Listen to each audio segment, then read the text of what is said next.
Les arts, mais aussi donc aujourd'hui la musique avec Nawel Benkrayem. Vous venez de participer à un disque collectif, ça s'appelle Méditerranéenne. Qu'est-ce qui vous a donné envie de répondre à l'appel de Julie Zenati et de participer à ce projet musical ?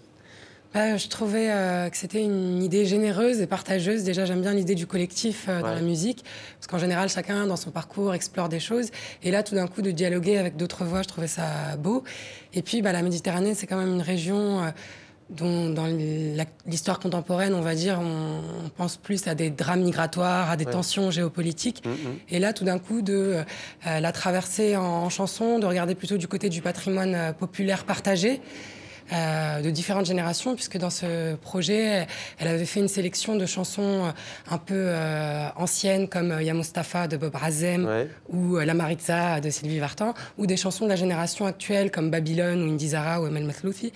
Bref, elle faisait un peu dialoguer plusieurs générations de chansons populaires. Et du coup, je trouvais que c'était un bel hommage et j'avais envie de ce dialogue-là, de prendre part à ce dialogue. Alors on va écouter un extrait du titre Zina. Ma jolie Zina,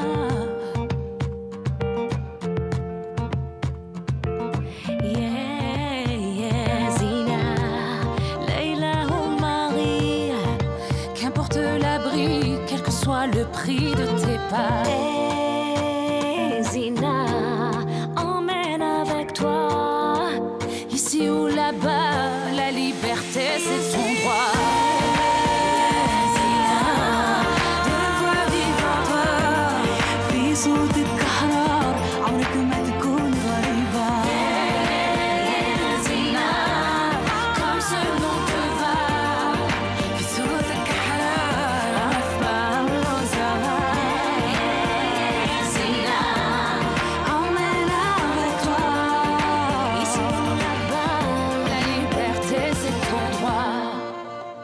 Voilà, comme la petite Zina, être méditerranéenne, c'est aussi avoir parfois une double appartenance. C'est votre cas, un pied en France, un pied en Tunisie.